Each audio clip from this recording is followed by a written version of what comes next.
The following show contains adult content. It's not our intent to offend anyone, but we want to inform you that if you are a child under the age of 18 or get offended easily, this next show may not be for you.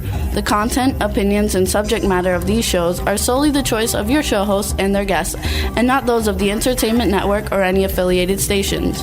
Any comments or inquiries should be directed to those show hosts. Thank you for listening.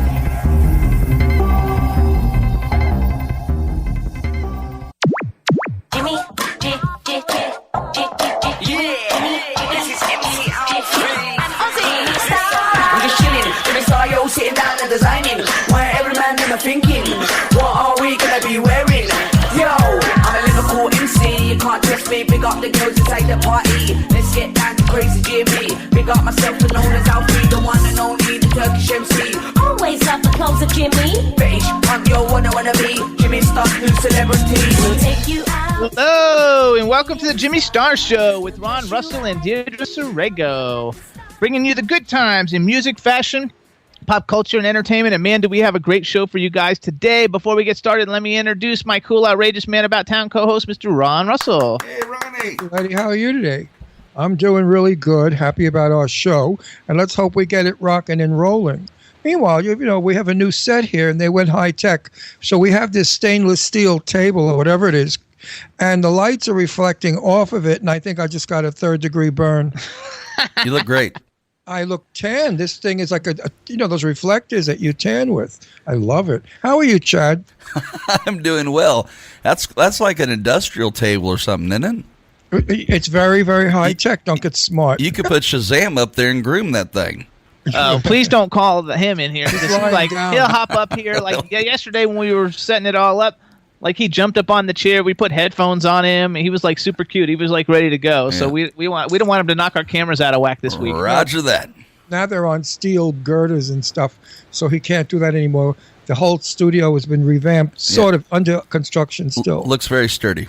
No so doubt. what's up, everybody? Say hi to the man behind the boards, Mr. Chad Murphy. What's up, everybody? Welcome to the Jimmy Star Show. We want to say hey to everybody in the chat room. Thanks for tuning in. If you hit the ITV button at the top of the W4CY page, you'll actually be able to see Ron and I in the studio, and that's how you'll also see our guests Skyping in. So we want to say hey, lots of people in the chat room. Hello, Jimmy McCrary from overthemoon.blogspot.com. We got Rebel, guest Agatha, Andrea. There's a whole bunch of people. I don't know who you are. Jane Yates, Jimmy McCrary, Catherine, everybody in the chat room. Thanks so much. So happy to have you guys here, and we're going to have a really good time today on the Jimmy Star Show. And thank you for all the nice things you write on my Facebook page, Jane and James McCary and Jane Yates. Oh, look at that. Way to go. I'm remembering names. Oh, and Dave Hughes is in the chat room, too. Hey. Stars Now UK. What's up, everybody? We got a great show. We've got Skeet Ulrich coming on the show, and after that, we're going to have Betsy Russell, and it's going to be a lot of fun. She's no relation to me, by the way, Betsy Russell. I'm more related to Betsy Ross. She was my twin sister, Betsy Ross. We also want to give a shout-out. Stefan's in the chat room. What's up, Stefan, everybody? Hey, Stefan. How's the pretty lady? There you go. What's up, Tina? I don't know if Tina's in there, too, but she probably is. Tina, Bobana, Bobana, Tina. So we got a really good show. It's going to be a lot of fun. I'm excited about it, and I forgot what I was going to say. Isn't that funny? I just had a brain fart. Oh, I know what I was going to say. That expression. I despise. Brain fart? Must you repeat it? Just say you had a loss of memory. At 50, it happens. Okay. What's up, guest Goddess is in the chat room. Oh, my Goddess is there. Hello, my darling. How are you, Goddess? Answer. Write something nasty and sexy and perverted. So I want to thank everybody who tuned in last week. Last week, the John Barrowman show actually was our highest listened to show ever in our 5-year history. We got 270,000 plays on SoundCloud. The YouTube video has about 10 or 12,000 views, not including playing on W4CY with their huge listening audience and all the other radio stations. So we want to thank everybody who tuned in. And I got a John Barrowman action figure this weekend. We went to Geneva this weekend, and we were in an antique shop, and I actually got his Captain Jack Harkness Doctor Who Torchwood action figure for $8. I was so stoked. And I got a stiff stuffed nose. Oh. No, the antique store was 1,000 years old, and we went down in the cellar. and the mold was just smiling and jumping at my face. And my nose today is still stuffed. My throat is raw. I despise mold, and I hate the smell of basements. I didn't buy anything because I'm really not into that old crap. I have so much old junk of my own I could sell. But we had a great time at Geneva. We stayed at a magnificent home, which was built in 1936. And it's an English Tudor mansion that belongs to Chef Kim, my dear friends, and her husband, Stephen. They were wonderful hosts. We had a great time lunching with everybody, going on the boat around the lake was fun, restful, peaceful. Now it's back to crazy time. Actually, it wasn't that restful. Yeah, well, I mean, besides... We were like on the go. Well, I mean, they drink. People up there drink because I guess they're close to Canada and it gets cold in the winter, so they're drinkers. And all I did was like Bloody Marys and vodka martinis and stuff, and I'm not a great drinker. So I was like sort of flying around half of the time I was up there. So I had a great time. It was a lot of fun, though, and it's a great place to live, except... for that fact that, like, in the wintertime, it's like below 20 degrees, below zero. That was only last winter, she said, but the prior winters were much nicer. They were like maybe 15 degrees above, which is pretty warm for all the way up to Chad, do you like cold weather? I do. We used to go, I used to live in Kansas for the first 10, 11 years of my life, and we'd always go across the border to Colorado every year and go skiing in the mountains. So I grew up with it. I kind of like it, but I don't miss it. I don't miss the, being snowed in part of it. That's the part I love. And Colorado, the snows are totally different because there's no humidity. And it's high altitude, so it's dry. Whereas Lake Geneva, I don't know if it's high or not, but it's a humid cold because it was a very humid heat. The summer that we were up there was summer weather, and it's very hot and humid. So, Jimmy, what have you got to say? I'm tired today. I haven't got my usual bang bang. I got all kinds of cool stuff to say. First of all, you guys, hey, Chad, let's look for our Love and Soul Tour commercial. Roger that. And do a little plug, you guys. The Love and Soul Tour is coming October 23rd to the Maple Barn Amphitheater. Tickets are on sale now at Ticketmaster.com. The Maple Barn Amphitheater is in Mapleton, Georgia, which is like Atlanta. And we're featuring Tevin Campbell, CeCe Peniston, Tony Terry, PM Dawn, Men at Large, B. Angie B, and Gino. And here's the commercial. Take it away, Their music Chad. is timeless. Their sounds are explosive, coming for just one night. It's the Love and Soul Tour, Friday, October 23rd, featuring Tevin Campbell, BNGB, CeCe Peniston, R&B sensation Gino, Tony Terry, Men at Large, special guest PM Don, coming to the Maple House Barnes Amphitheater, Friday, October 23rd. It's bring your own beverages. General admission tickets $35. Reserve seating and VIP tickets available. Tickets on sale this Friday, August 21st at 10 p.m. at Ticketmaster.com. Sponsored by Kiss 104.1 and Sasha the Diva, Spectra Music Group, Channel Magazine. It's the Love and Soul Tour. There you go, everybody. So tickets are on sale now. Ticketmaster.com. It's going to be awesome. And Ron and I are going to be there. There are some songs that just last forever, and you enjoy them listening to them years and years later, like Finally. I still rock from Finally. I still sing with it. It still makes me feel happy. And I hope, are they going to sing it? I hope Yes, of course they are. Oh, well, they're going to have me all over the place. I mean, I will be dancing and jumping and screaming and whatevering. Finally, I found someone to love me. Finally. Finally, it has happened to me. Love that song. Love it, love it. Here's love another it. song you love. We haven't played this song in a really long time. Angie B. And so I thought we would play it because we're going to start playing some of the music that you'll hear the people performing live when you come to the concert.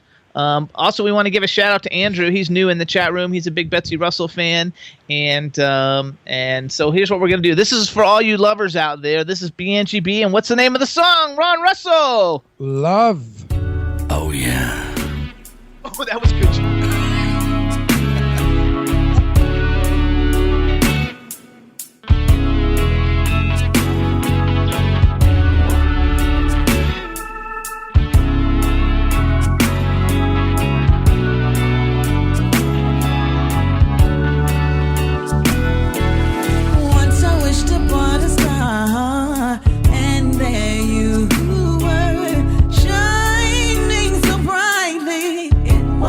Most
breath away, boy, I can't breathe.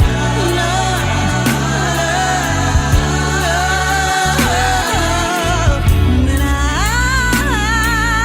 feel you laying next to me.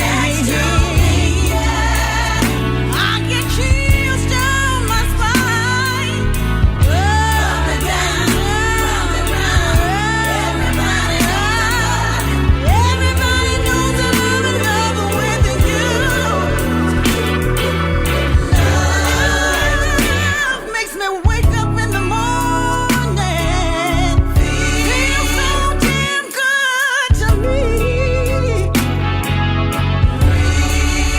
Take my breath away, don't know what to say.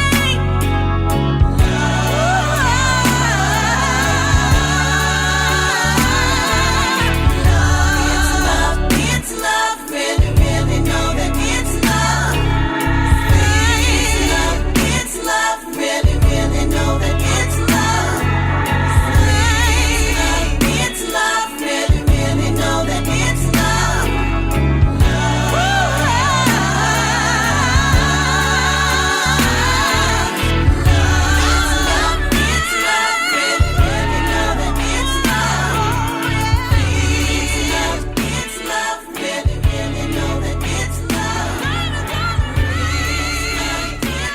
BNGB, that's her new single, Love. It's going to chart on Billboard, and you can see it at the Mabel Barn Amphitheater on the Love and Soul Tour, October 23rd. And Ron had his eyes closed the whole time. Well, because I love that song so much, because when Jimmy and I got married, we chose that to be our wedding song.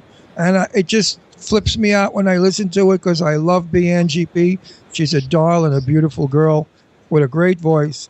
And that piece of music is sensational. So everybody, chat room and everybody. Oh, wait.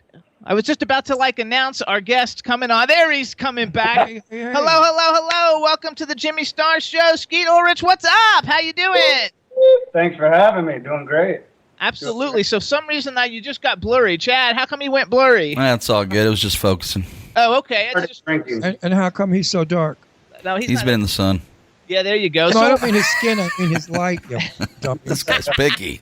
I hate So him what's all. up? What's up? So everybody, this is Skeet Ulrich. Before we get started, let me introduce you to my cool, outrageous man about town co-star, Mr. Ron Russell. Hey, how you doing? Can you lighten up a little so we could see your face clearly?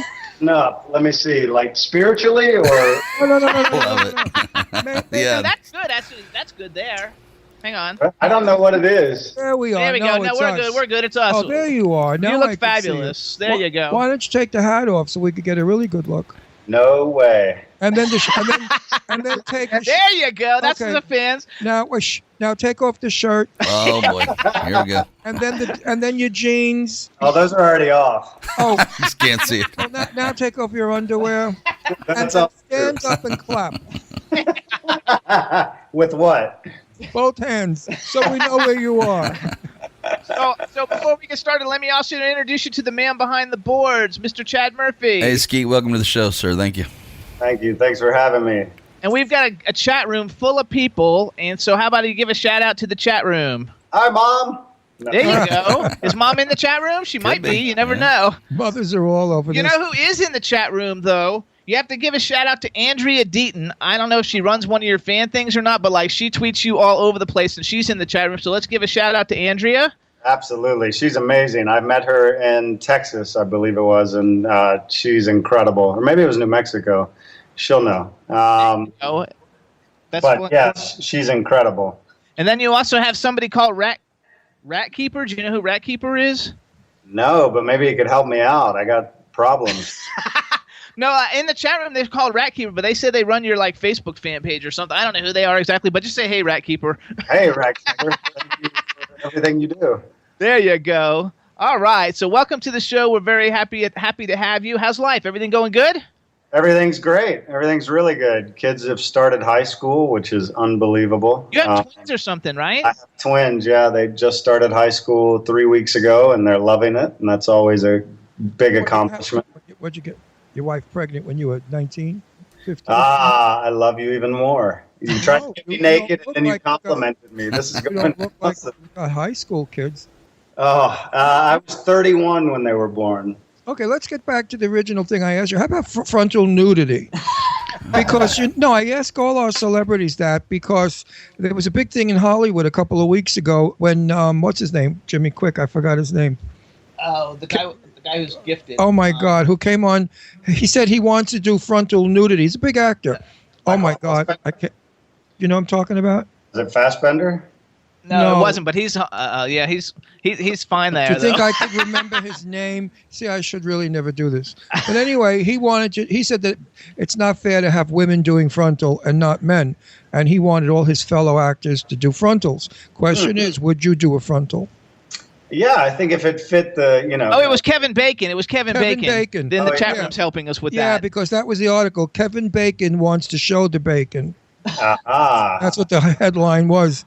So I feel the same way that you do. I mean, nobody wants to see me naked, but if by chance they had a horror film and they wanted the good-looking lead to suddenly turn into a wretched old man, then I could do the frontal, naked thing as the wretched old man or the degenerate old guy that chases young skirt. Anyway, well, let's talk about your wife, blonde, redhead, brunette. I'm not married. I'm not married.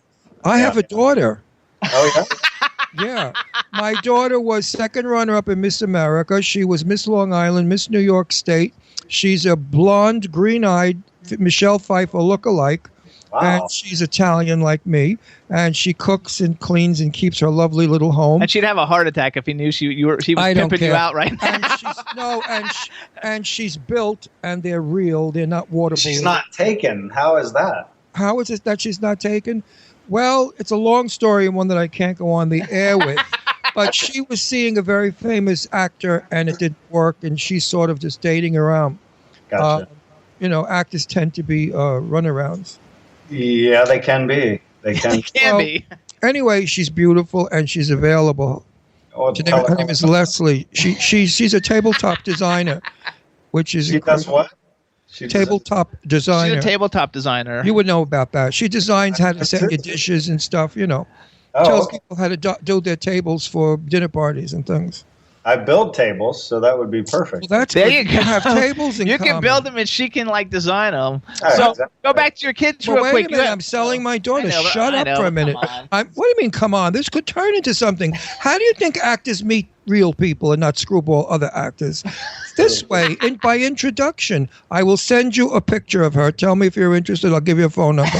You go. You know what, Jimmy? If they get married, I'm going to bitch smack you all over this fucking studio. Me too.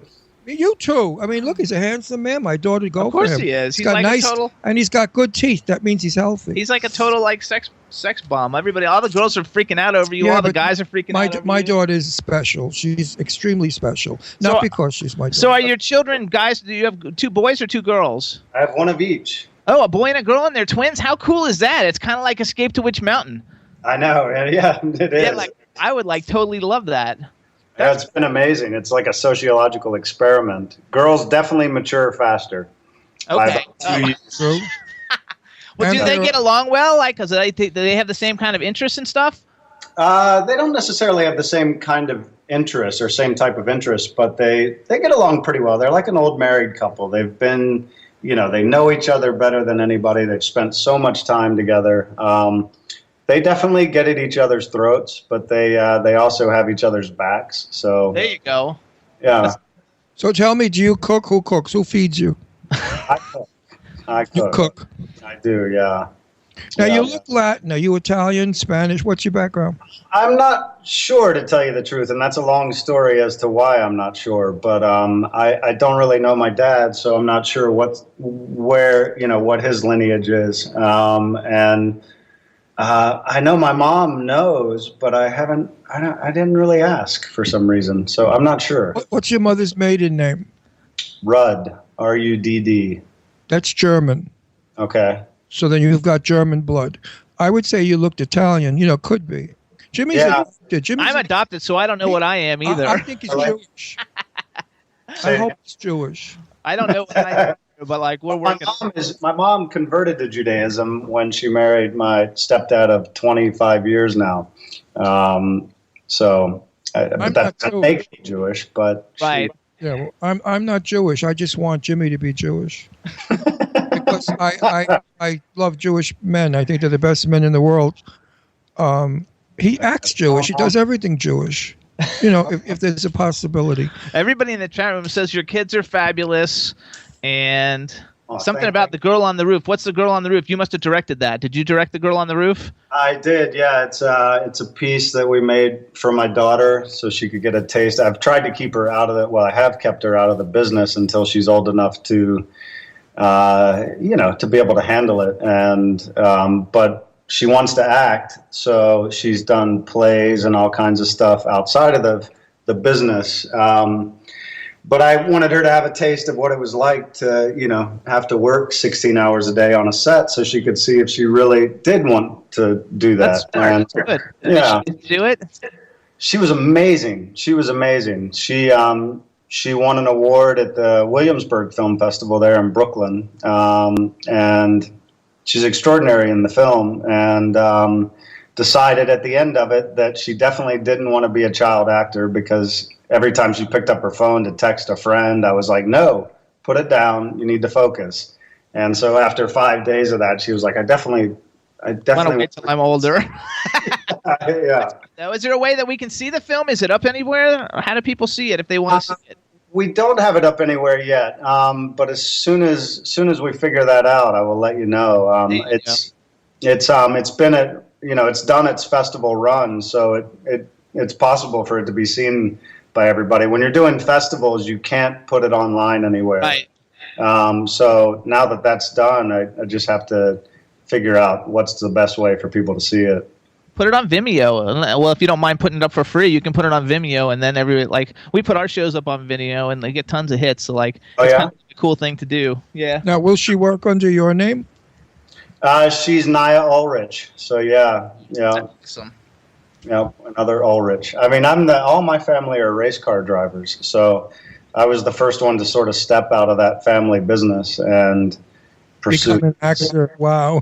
All right. Oh, must have been thrilled. They must be happy though, because look at all the success you've had. Which, by the way, I want to do like a 6 degrees of separation. So I want to start off by talking a little bit about As Good as It Gets. Okay. Because number one, we had Jamie Kennedy on the show a couple months ago. So we've had Jamie Kennedy on the show. Now we have you on the show. You were both in Scream, which kind of really majorly launched you. Which we want to say rest in peace, Wes Craven. I know, so sad. Thing. What a great director and a great writer. So that's sad. But tell us a little bit about As Good as It Gets, because basically you played an emotionally conflicted gay hustler. Yeah. The movie was such a huge hit. I mean, really huge. So how was all that for you, and how was it playing like a hustler?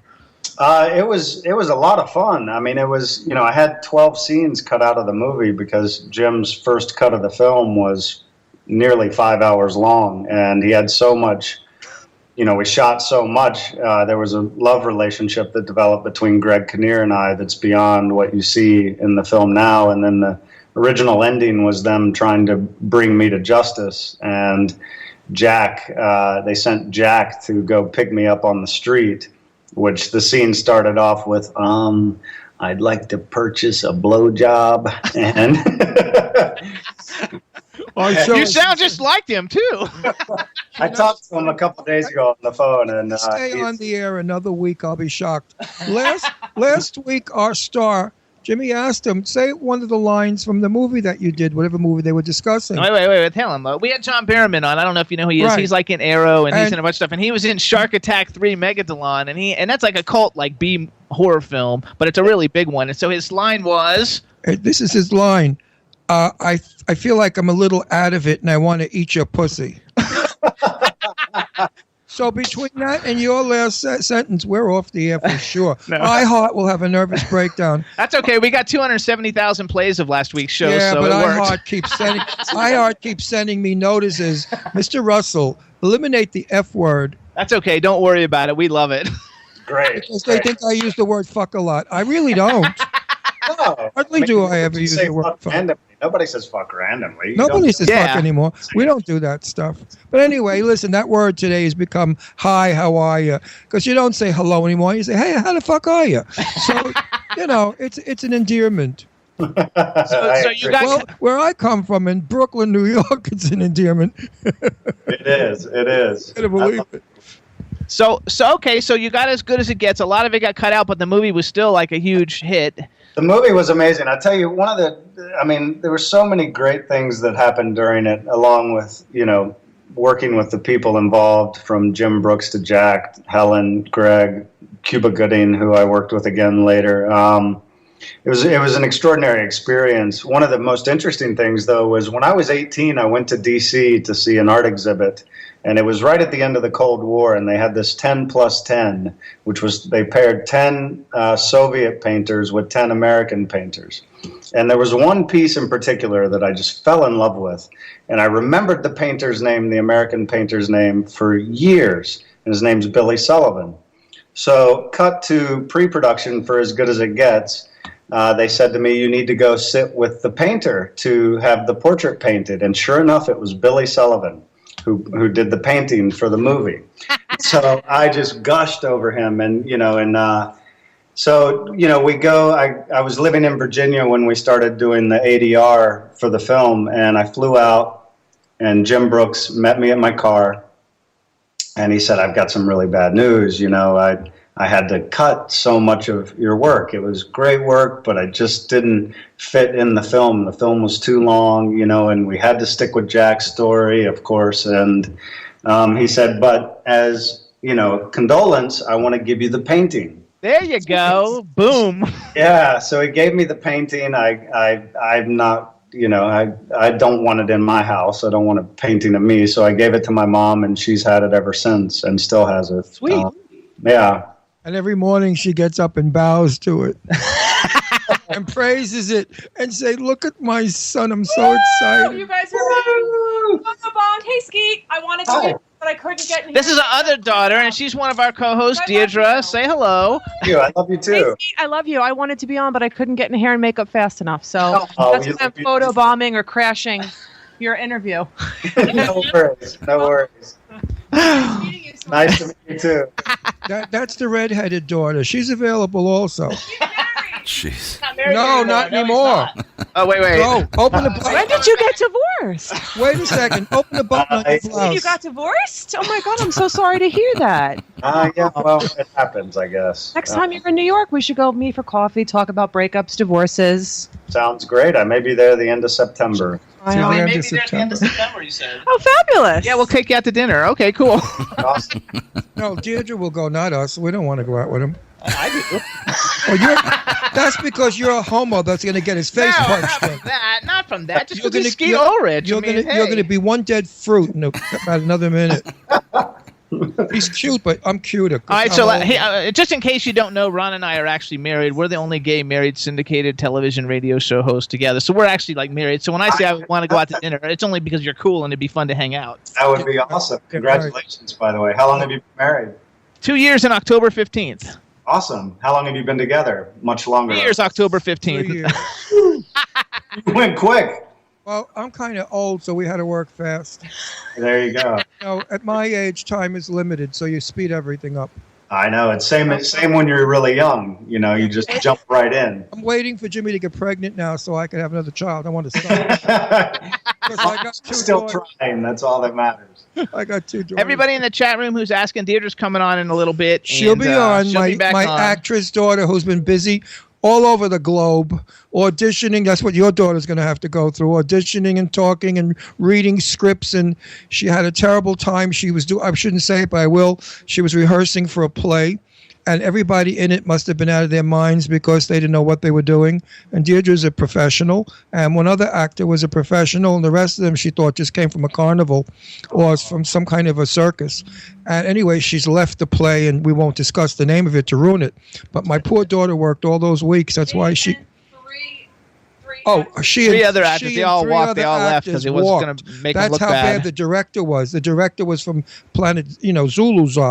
And anyway, so we won't mention it. That's why she wasn't on the air for the last 3 weeks. There we go. But she's back. She's coming back. She's back. So let's go back to you. So you got Scream. First of all, let's talk about The Craft, though. Okay, so because The Craft is probably like the coolest witch movie, one of the coolest witch movies ever. Your role is very funny because I don't know. It was a very funny role. It was a really great role. I met Fairuza Balk and Neve Campbell because I go to a lot of conventions where we meet people because that's how I like get in touch with them to bring them on the show a lot of the time. Neve was very nice. Fairuza's a little different but very nice, and it's a super cool ass movie. Like, tell me like what you thought because that was kind of like one of your first bigger movies. It was the third movie I shot in my career, and it was really interesting. I knew Robin Tunney from New York. I lived 7 years in New York.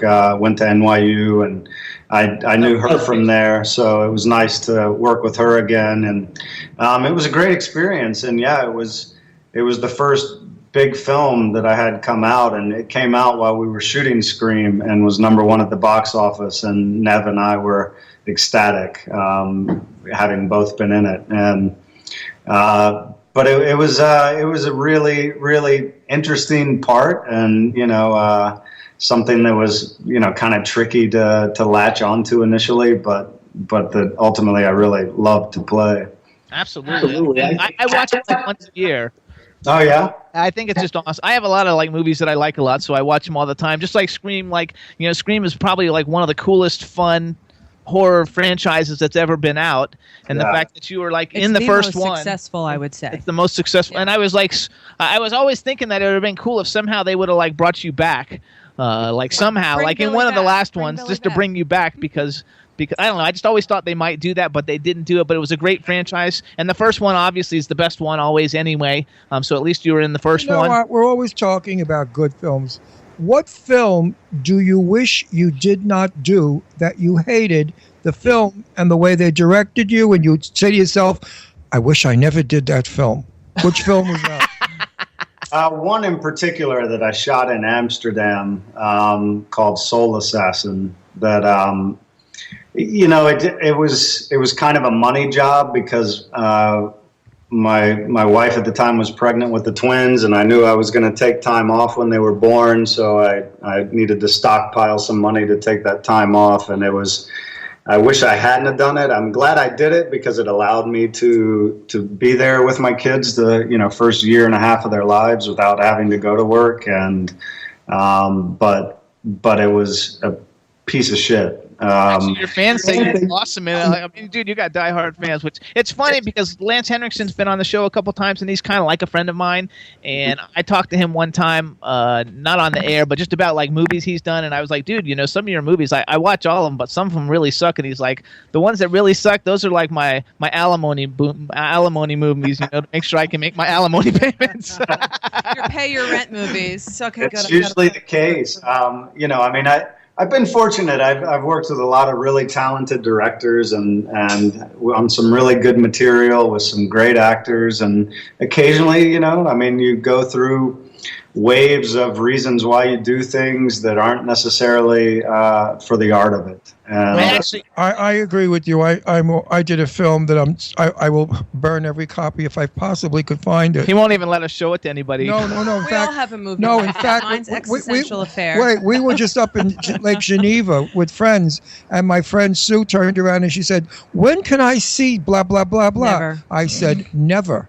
She said, "What do you mean never?" I said, "There's no copies in existence." I had my Brooklyn friends, shoot everybody that had one and burn the buy rest them of them. So what's it called? I can't say it because I don't want to dish it because it may someday get on that. It's gonna be on Netflix eventually. I'll kill myself. And the sad part is I played a nasty cop from Brooklyn and I was good. So the rest of the crew It that was was just bad pathetic. writing and bad. It was just directing Bad. But let's he go. meant well, he tried. Wait. I made a little list, because I always like to do kind of like the brag list, because you've worked with some huge, phenomenal people. Yeah. So I'm gonna just for anybody who doesn't know I don't know how you would not know who Skeet is, but if you don't, here's a list. Here's a list of some of the cool people that he's actually worked with, besides Jack Nicholson and Helen Hunt from As Good as It Gets. Right. You also got Sharon Stone, Winona Ryder, Lucas Haas, Matt Dillon, Faye Dunaway, Gary Sinise, Viggo Mortensen, Christopher Walken, Bridget Fonda, Matthew McConaughey, Ethan Hawke, Cuba Gooding Jr., Tobey Maguire, Gary Oldham, William Devane, Christian Kane, which I want to see that movie you just love did. I Christian love Christian Kane. Kane. I'm going to ears. tweet to him. I love Christian I love Kane. him. He was on that show. Leverage. Leverage. I loved that show. So kudos to you and congratulations to that. Thank you.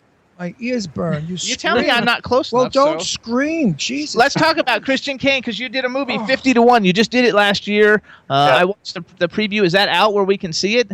It's out on some of the. I don't know if it's on Netflix or iTunes. I was at Redbox for a while.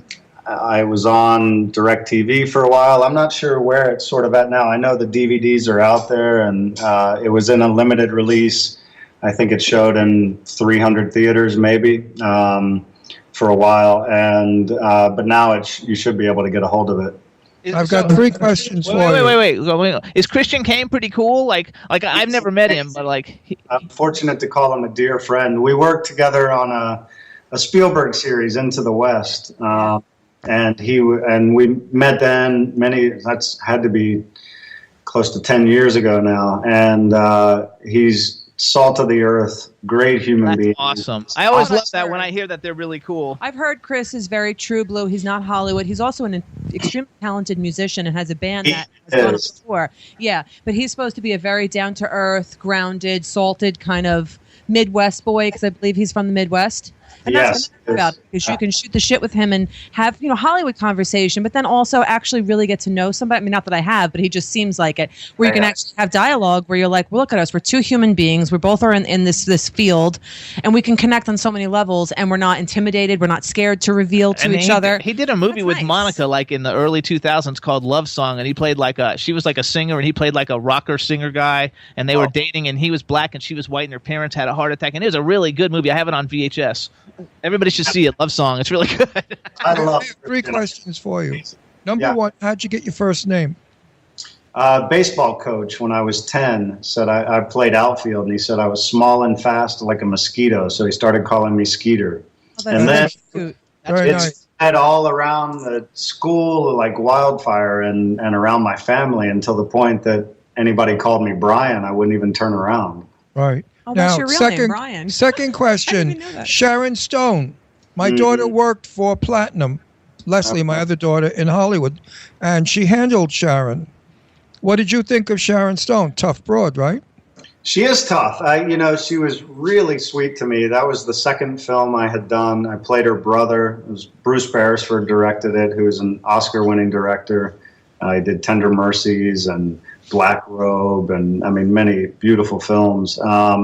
She was really great to me. Really nice, very personable. Wanted to teach me the ropes, if you will, and I really enjoyed my time with her. Good. And I saw her more recently, a few years ago, at the NASCAR race out here, and she was the grand marshal, so she was waving the green flag to start the race. And my son's been racing since he was 9 years old, and he's going in the family business. Yeah, and so I introduced them, and she told him what she was doing at the race, and he said, "Oh, can I have the green flag?" And she said, "Well, if they let me keep it, I'll make sure you get it." And sure enough, 2 days later, it showed up at the front door. She had it sent over. Oh, wow, how cool.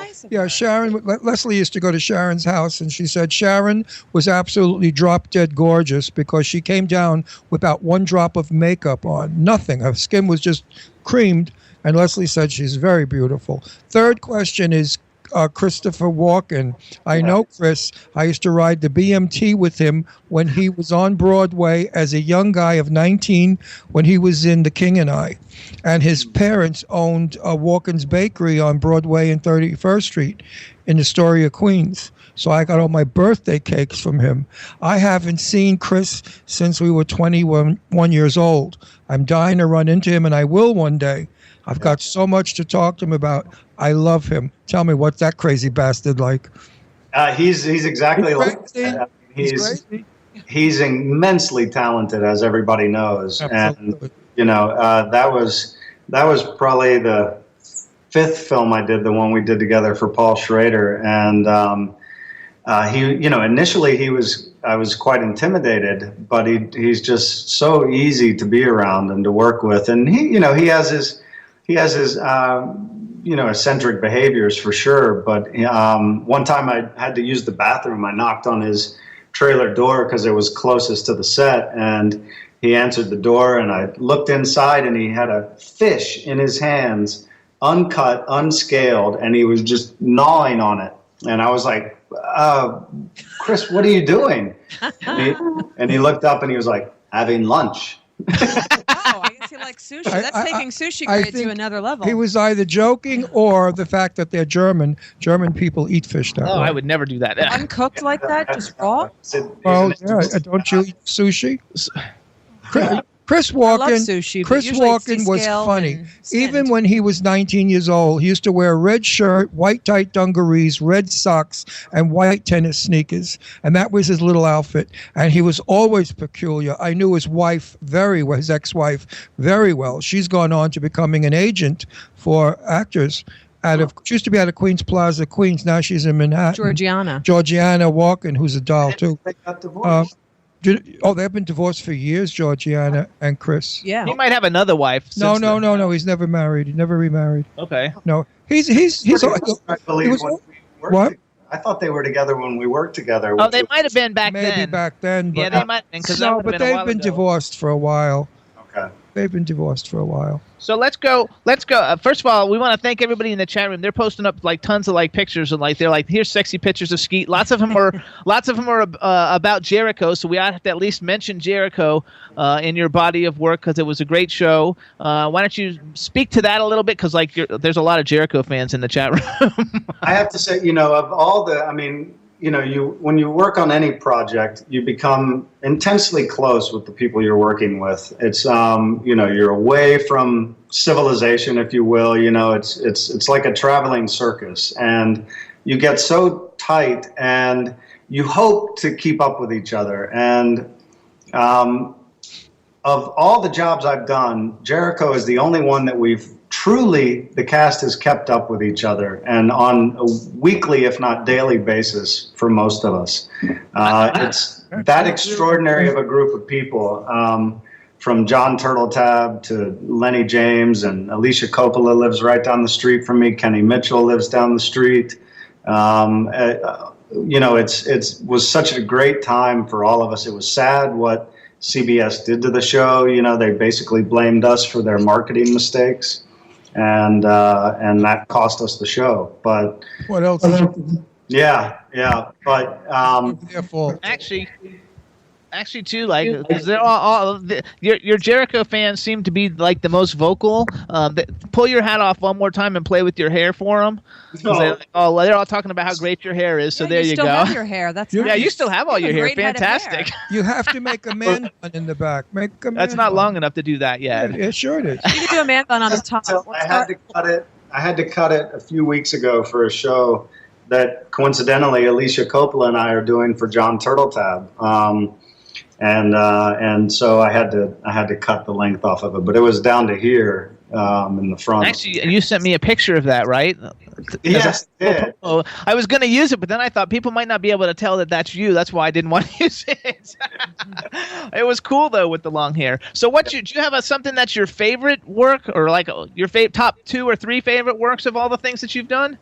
I love the story that Gary Oldman and I did with Mary Steenburgen and Radha Mitchell and Nobody's Baby. It's a beautiful story about somehow love is ultimately all that matters in terms of raising kids, and it doesn't matter how much money you have or where you come from. If you impart love to that baby, to that child, that's all you need to do. And it was a really interesting story, and to work with him was phenomenal. I actually got a phone call from him on my farm in Virginia that I would have sworn it was friends of mine playing a joke, because he's like, hey mate, it's Gary. I just I want to ask you to do this film with me. And I was like, who is this? And sure enough, it turned out to be him, and we wound up doing this film together. But to be asked by Gary Oldman to do a movie was probably the highlight of my career.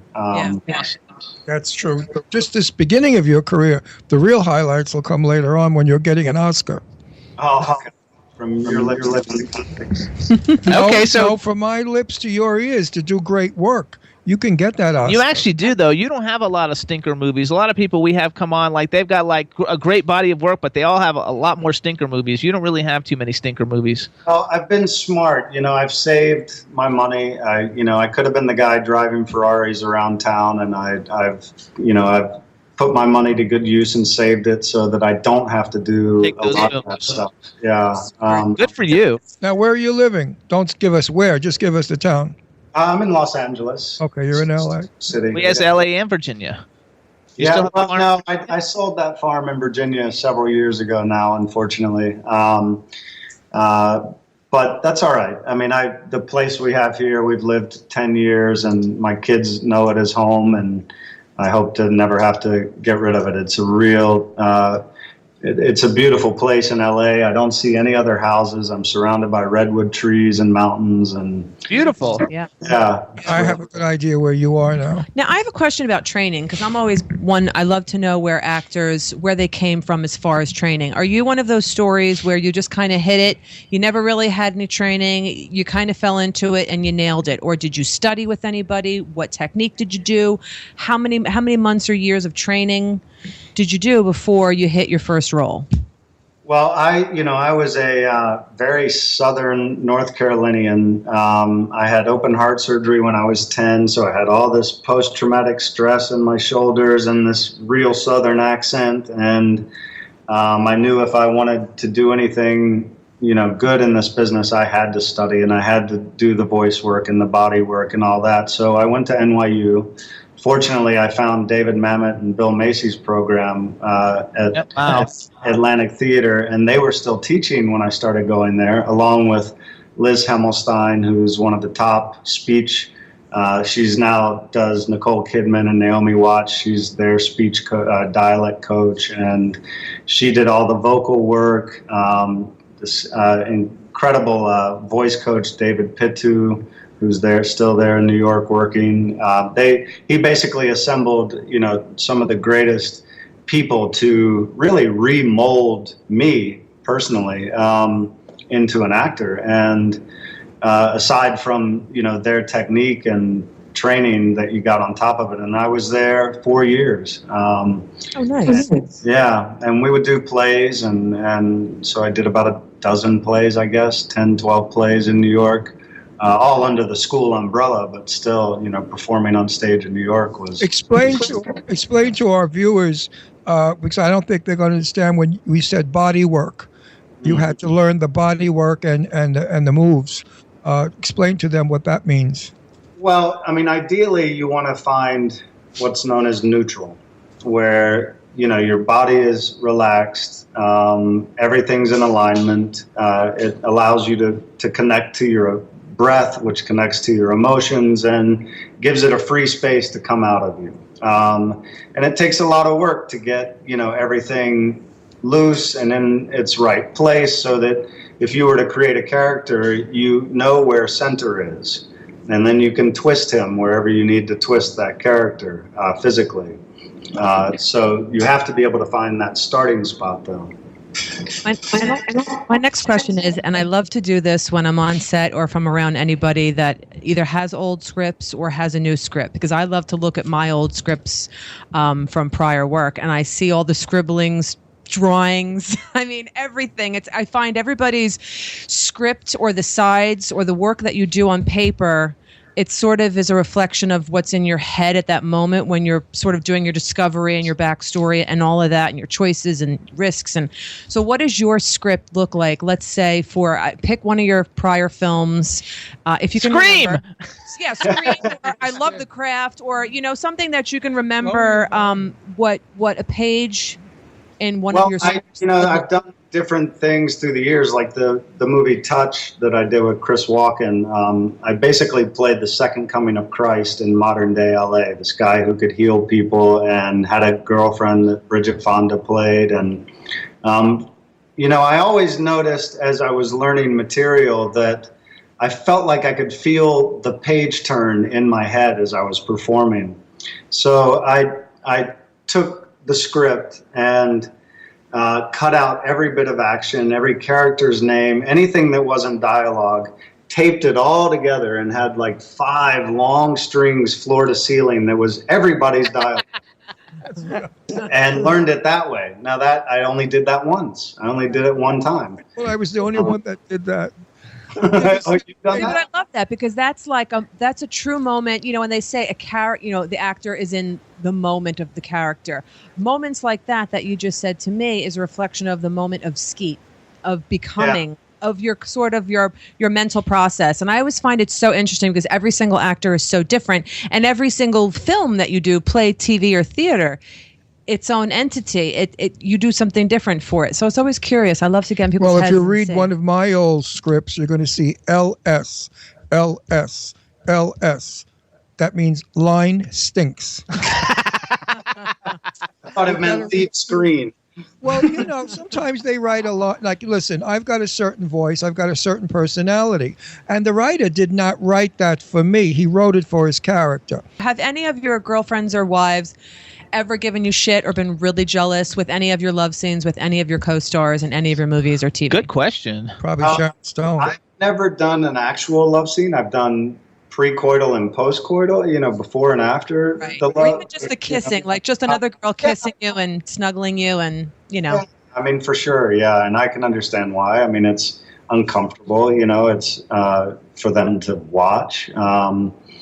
You know, I mean, even when your partner is an actor or an actress, you know, it happens that they just can't, you know, get past it.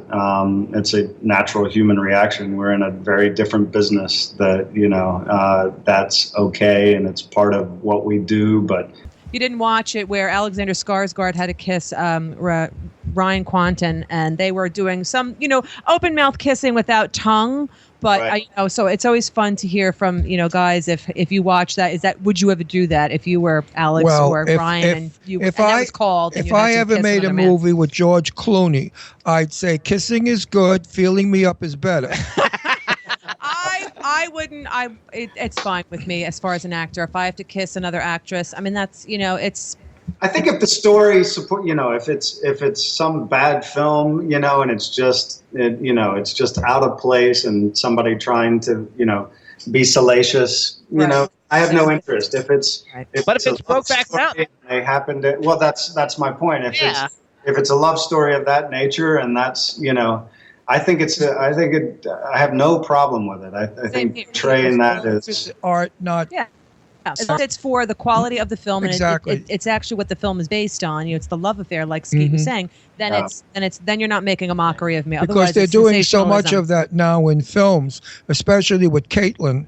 You know, they're going to want Caitlyn to do all kinds of stuff now. she won't do it, Well, thank she God. can't take her skirt off because she's got a 9-inch Well, wang. I don't even think she So- would do it. Even if she did have the full transition, you know, I don't she's think hung she would like ever sell she's herself hung like out a like mule, that would be so she really has to be careful. all right, so here's what we're gonna do. First of all, you guys, if you're a Skeet Ulrich fan, follow him on Twitter. He's at SkeetMe with the number 1 after it. What's your Instagram? I know I'm following you, but I don't know. Same thing. So I Skeet, have to follow you. Skeet Me on One, you Twitter. guys follow him on Twitter. Skeet Me One on Instagram. Follow him. Check out all his new projects and go back and see all his body of work. We want to thank you for coming on the Jimmy Star Show. You've been excellent. We really appreciate it. Was so nice talking to you. And anytime you have anything you want to promote, let us know because we'll get the word out for you. And follow me back. I'll follow And you you know on Twitter. something? You're handsome, but when you laugh and smile, you're ultra handsome. Aw. You have the most beautiful smile. beautiful teeth. Where'd you get those teeth? Are they yours or did you have them done? they're mine. They're mine. Son of a bitch. I'm in the process now of doing teeth. Lucky. I want Skeet's your got teeth. nice teeth. Beautiful. All white right, teeth. everybody. So Skeet, say goodbye to the chat room for us real quick because there's a ton Thank you, of people. everybody. Thanks for listening, and thank you guys. It was Terrific. All righty, Skeet. Skeet. Thank you so Bye-bye. much. Bye. Bye. Bye. Nice guy. Awesome. Hey, Nice Chad. guy. Really nice guy. Hi, Captain. Let's do this. So everybody who's like big into Skeet Ulrich, we're gonna like play a little quick video clip for you from Scream, so everybody can kind of like see him. It'll be a lot of fun. You got it ready, Chad? Hi, Captain. All right, everybody. Hi, Here's hi. Skeet Ulrich and Scream. Corn syrup. Same stuff they use for pig's blood in Carrie. Help me, please. Surprise, Sydney.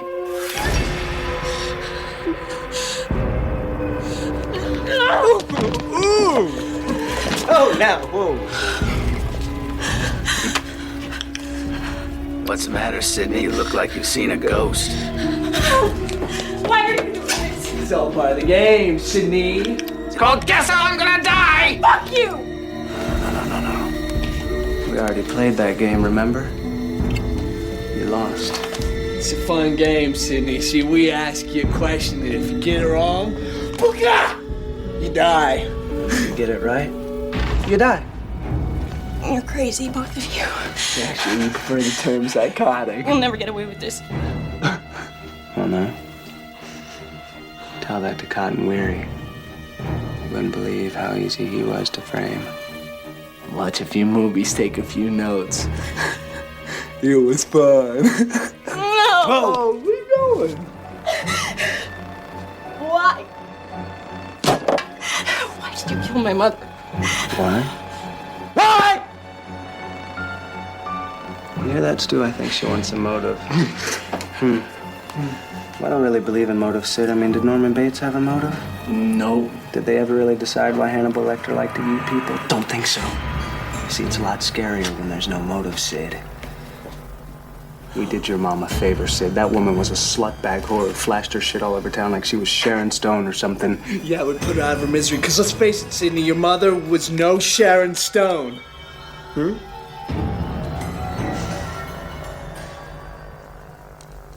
Is that motive enough for you?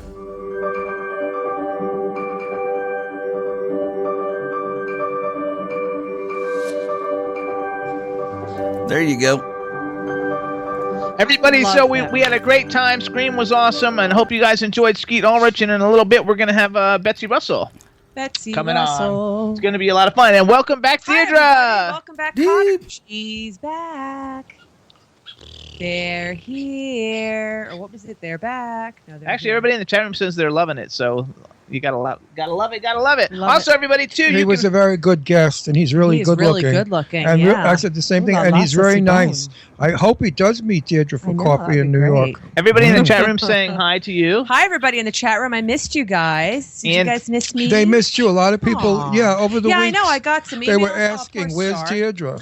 Hacking up along. Yeah, I actually got some Facebook things, and I got a few Facebook emails from people saying, "Where are you? What's going on? Oh my God!" So it was a lot of fun. We want to also We locked her in the fruity cellar. Yes, Let they did. every- They had me tied up, and I was. They were starving me, and it was just terrible. It was so mean. It was so cruel. So also, everybody, you guys, you can hear the Jimmy Star Show on W4CY Radio. Hats off, which I'm not wearing one, to our fabulous man behind the boards, Mr. Chad Murphy. Hot Yay! Well, thank you very much. Super, Thank you. super talented too. Not only is he the most amazing engineer, but he's an extremely amazing musician too. There So where are you you go. playing locally, Chad? When's your next show? Our next show is tomorrow night, Thursday, at the Aruba Cafe in Fort Lauderdale. And then Friday, we're at some new Italian restaurant. I don't know, Menino's or something like that, in Boynton Beach somewhere. So Italian. Well, all you Italian. Floridians, get your asses out there and go support him. He's really good. Yeah, And his girlfriend, Italian Heather. restaurant. All right, you guys, you It's can an all... Italian Go to the restaurant. no, all my Long I- Island Okay, people. hold Italian. Hang on, let me go back. Italian restaurant. You can also hear us on WROM Radio in Detroit, Planet Radio Network in New York, LA, Ontario, and London, Hamilton Radio in New Jersey, Monster FM Radio in New York, K4HD Radio in LA, Jackalope Radio in St. Louis, WBAD.net in Washington, D.C. You can hear us on Stitcher, SoundCloud, iTunes, and iHeartRadio. And if you want to see the videos, you can see us on LGBTQ TV, Vimeo, Roku, and YouTube. And YouTube. We are all over. Just We go are to all jimmystarshow.com and We're like the all of our plague. information. Actually, here's where you're going to go now. Two. You're going to go to Drumroll. JimmyStarsWorld.com. Woo!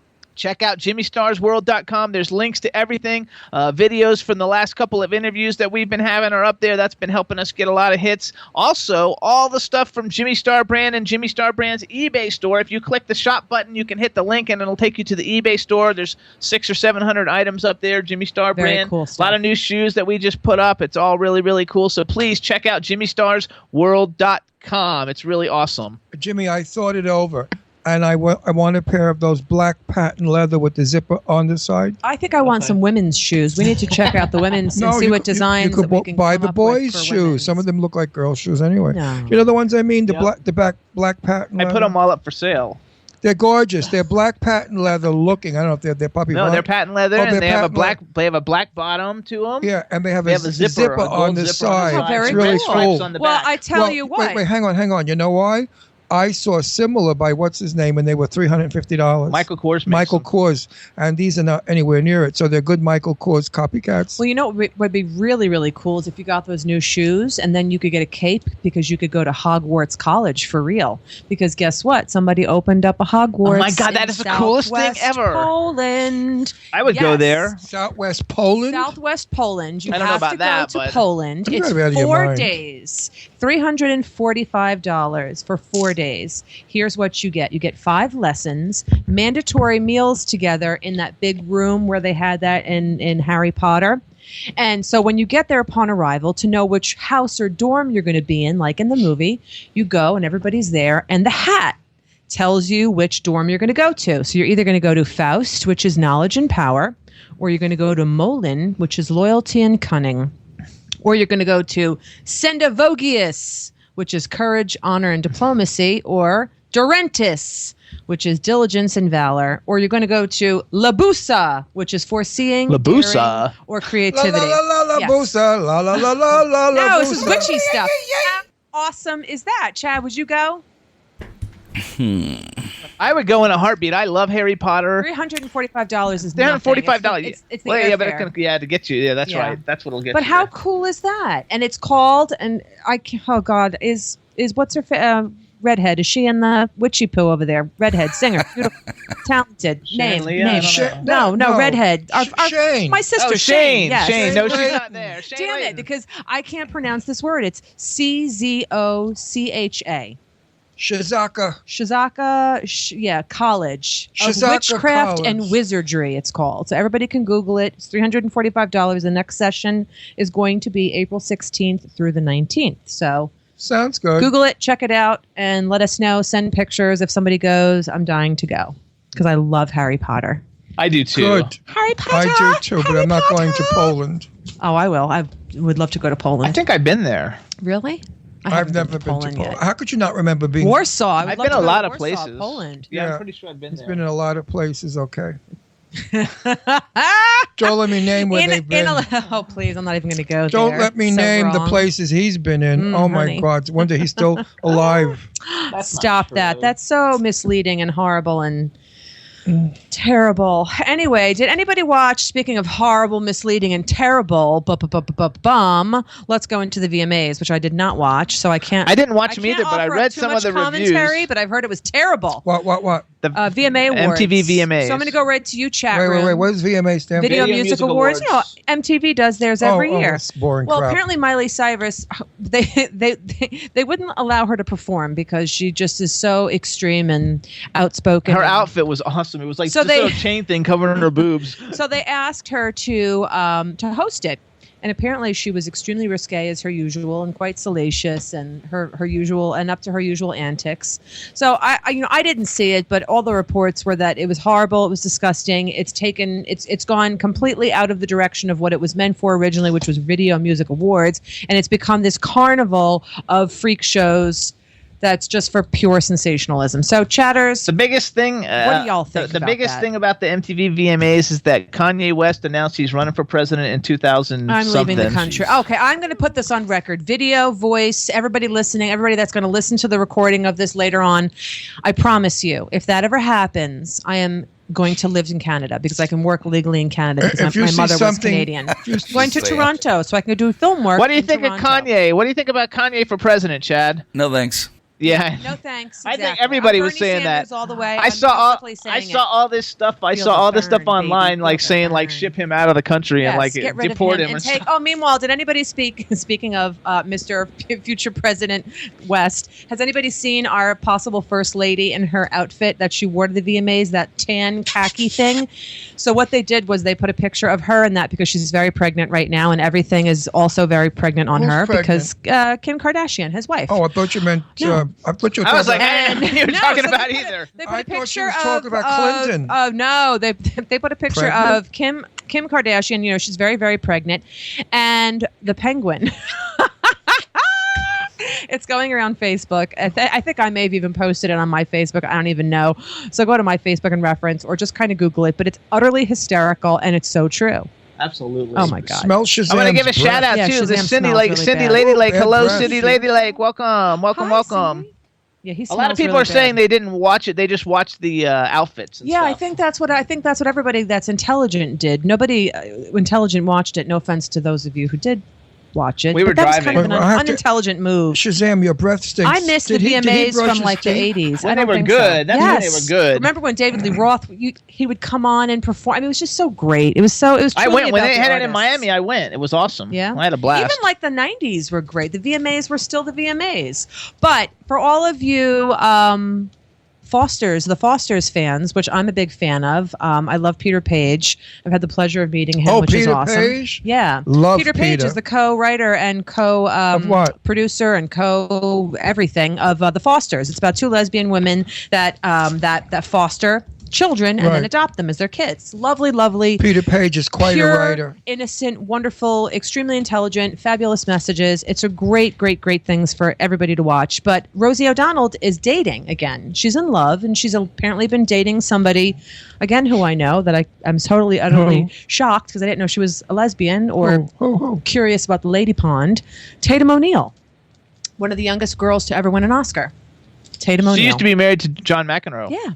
She's dating Rosie O'Donnell. You didn't know she was a hermaphrodite. I didn't know that she was a half a lesbian. Where the hell are you? Well, it's not something I ever discussed with her. Oh. I didn't know that either. Meanwhile, I didn't know that either. meanwhile, Peter So is such a I wonderful love Peter. writer. We love Peter. we saw him at the his premiere for that the wonderful Outfest film. back in, I think it was like 2005 What a or movie. 6. It was called Say Uncle, and he wrote it, and it was just Fabulous. great. It was really, really and he's an wonderful. angel of a guy. Yeah, he really he's is, as sweetheart. sweet and down to earth, decent crazy human about being. him. And We he should was- have Peter on the show. I have been trying to get him on, but he's very difficult to get a hold You're of. Not kidding. difficult, no, he's not. I'll It's just get him. difficult to get a hold of. But yeah, I like him, and he was Emmett Honeycutt for all of those who watch the American Queer as version Folk. of Queer as Folk.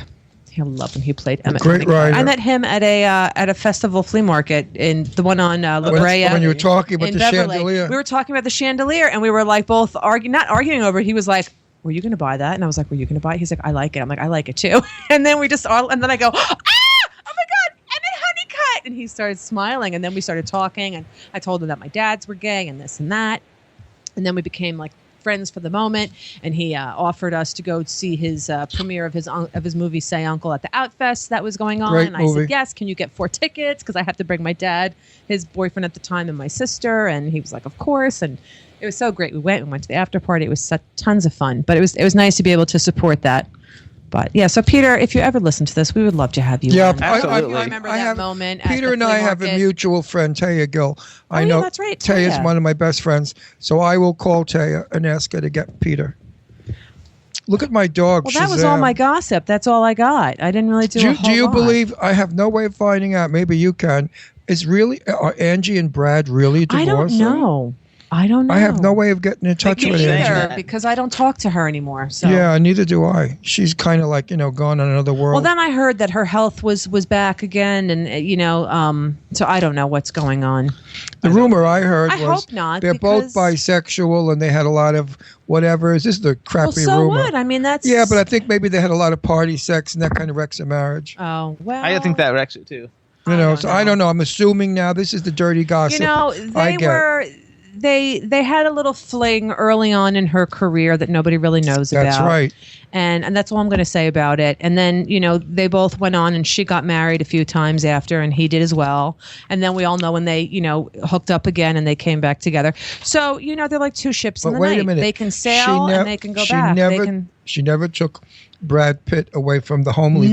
No, this was way before Jennifer. I'm talking So 90s. right. So Angie was So I'm with not talking Angie was timeline with is 90s. Way before. Way Yeah, Angie yeah, was yeah. with No, Brad absolutely, way before absolutely not. No, homely Jennifer. absolutely not. No, she was not. That had nothing to do with Angelina. At least with the the movie. So the that they were shooting gossip, at the time, gossip but- was out that Angie stole him away from Jennifer. Not true. They had a tryst years ago before. in the 90s. So real quick, before you guys. either one of them were famous. Yeah. Real quick, we're gonna do a quick thing about One Magical Weekend, and then Chad, I think that we might have to call our guest. I'm not sure if she knows to call us. Okay. But let's talk about One Magical Weekend, and then what happens if we play a song? Can you try and get her if we were playing a song, or that won't work that way? I could play a song and keep it quiet until the end of the song, where I'd have to shut it back on or turn it back on for you to let you know I don't we're care. coming We back. can just try to call her. But first, let's let everybody know One Magical Weekend, everybody, June 3rd through 5th, 2016.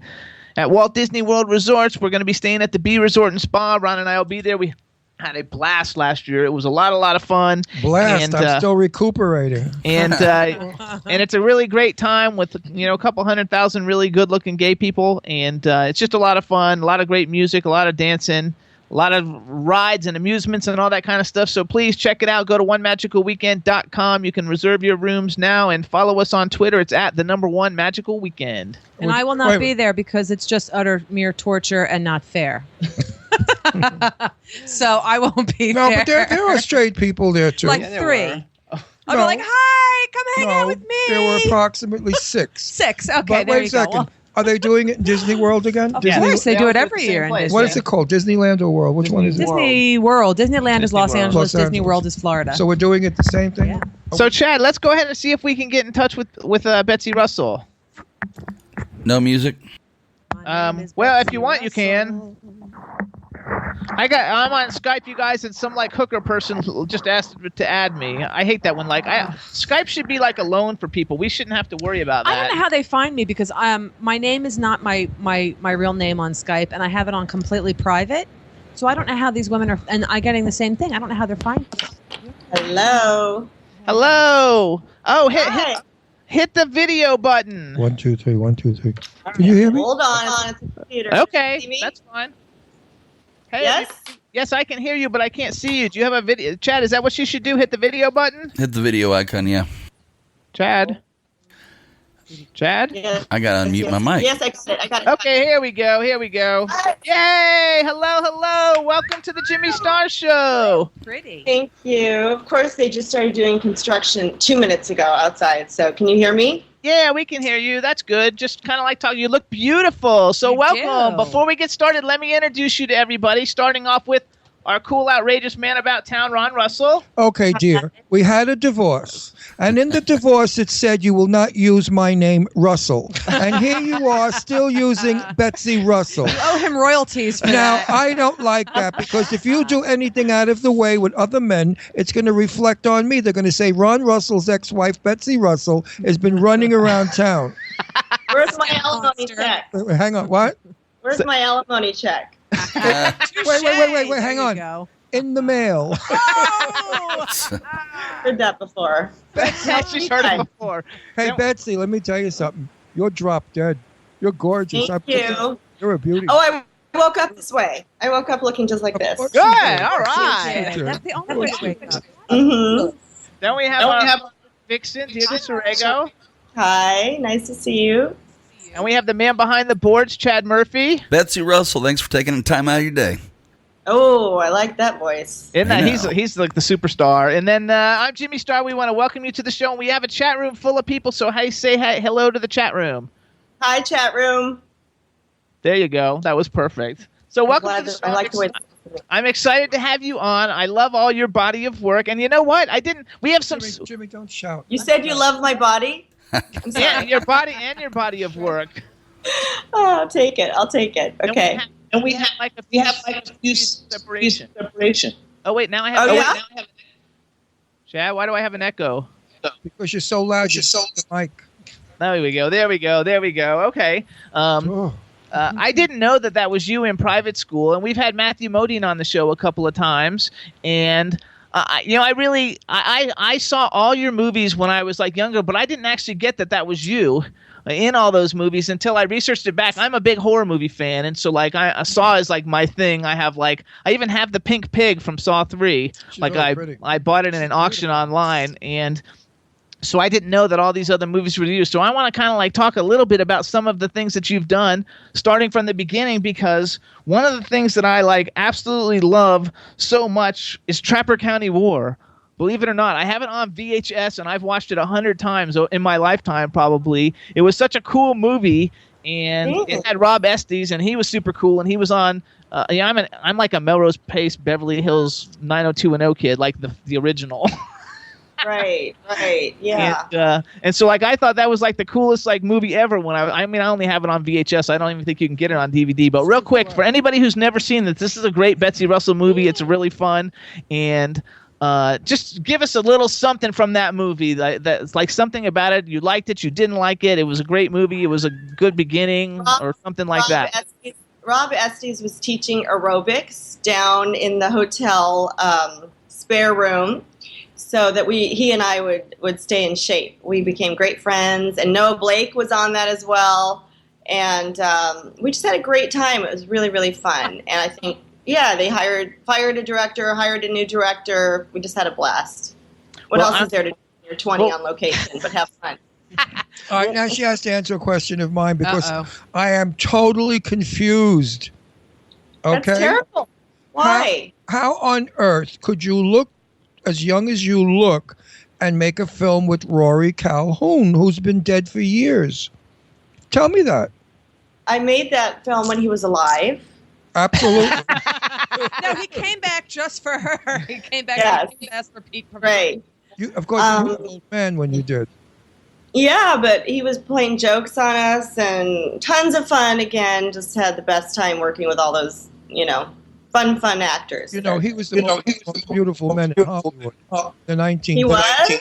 Oh, shoot. I should have done my research. I didn't know that. He was still beautiful on the inside when I worked with him. He was a lot of fun. Was magnificent looking. My sister was insanely in love with him. He had blue eyes with the longest eyelashes and soft eyes. Handsome man. Look at a picture of him, young.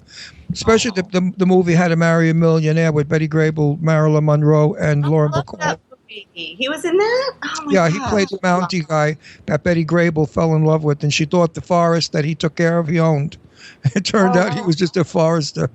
We actually, on the Jimmy Star Show, we actually kind of cover all the age generations of movies and films. Ron had a TV show in L.A. for many years called Set the Record Straight, where he interviewed like Jane Russell, Tab Hunter, all the like Lauren legends, Bacall, Lauren Tony Bacall, Curtis, Tony Curtis, everybody. And then I'm kind of like the middle age, and then Deirdre brings in the young groups. Yay! Like the young ones and the middle aged. That's right. So we cover like all of it, and so with Rory Calhoun, if anybody who wants to know, that movie was Avenging Angel. You play a total like badass in that movie, totally hot, total badass, and it was a sequel. I forgot what was the first one called. Angel, and then mine was Avenging Angel, and I don't remember what the third one was. But we've all been together, the three of us, at autograph shows and stuff. Everyone's great. They were great movies, though, and like I swear I didn't know that I was in it. When I was watching him in the 80s, I didn't know that was you in it until I went back now. And that's funny. A lot of people say that when they see Saw, they like me in that, and they remember me from private school or something, but they didn't know I was the same actress. So it's I like that. It's really cool. Look, kind of like you have like more blondish kind of hair, and your hair was kind of curly then, and I don't know, like you were smoking hot now and you were smoking hot then, so like it's kind of like the same, the same thing. But it was just fun, and what I found to be cool, because now you're kind of like an actress who's a horror movie icon. I mean, like basically you're like in the coolest franchise like ever. And so you're in the Saw franchise, and you've done a bunch of other horror movies, but like you've done all kinds of movies actually, and like you're not really pigeonholed in just horror. And I didn't know that before I really started researching all the different stuff that you've done, realizing that I've seen everything that you've done. I just wasn't sure that I didn't know that it was you.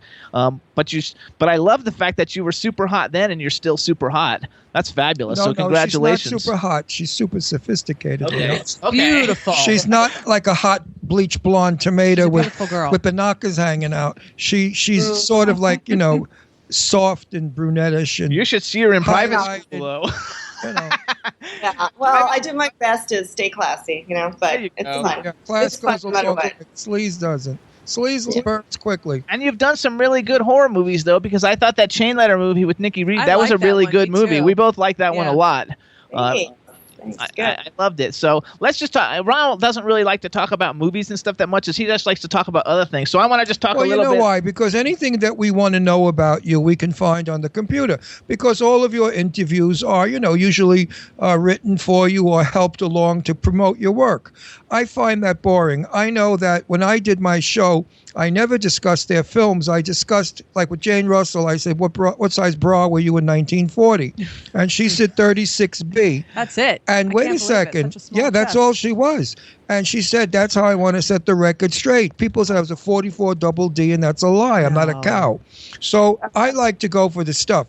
Now. Hold on. Wait. Because I want to go to. You didn't let me finish talking. See, I want to talk. Haven't stopped talking. I can't help it. Like I am a. First of all, how do you say horror? Horror. Okay, because they always think I'm saying horror. Jimmy's from Florida. He says horror. Anyway, I'm from New York, so I say horror film. Yeah, and Jimmy says you're in a horror movie. Okay, I'm in a horror movie. All right. Okay. Well, horror movies are my favorite genre. And actually, like some of the people, like in Saw 3, Jay LaRose is a really good friend of mine, which I know you did another movie that he was in. I don't remember what it was, but I know you did one with him. And Sci-fi. What was it called? Mandrake. Yeah, Mandrake. Yes. Woo! Can't believe I remember that. All right. Cool. Tons of times. He's a friend of mine. And so it's my favorite. So I have all the movies, everything going with it. And he was one. I know, Chad. Why do I have that echo? We should talk. I'm thinking might be coming out of speakers, hitting the wall, and going back in, causing a double. Maybe, I don't know. Maybe you can turn your speakers down a little bit, Betsy. I'll back off. So I could do that. Yeah, like I said. Cool. Thank you. How's that? Is it better? Much better. Oh, good. Okay, perfect. Good, thank you. Always not me. I'm always the one that has to figure it out. I mean, fix it. Sorry, not figure it out. Fix it. So how was it being in Saw? I mean, it's my favorite franchise. I've seen all of it. I have like so much collectibles and things from it, and it's such an iconic film. And also, I want to know what you thought about being in it, and I also want to know, like, what did you think about the way you died? Because I watched it on YouTube last night just to like see it again, and like you died so terribly, it's not even funny.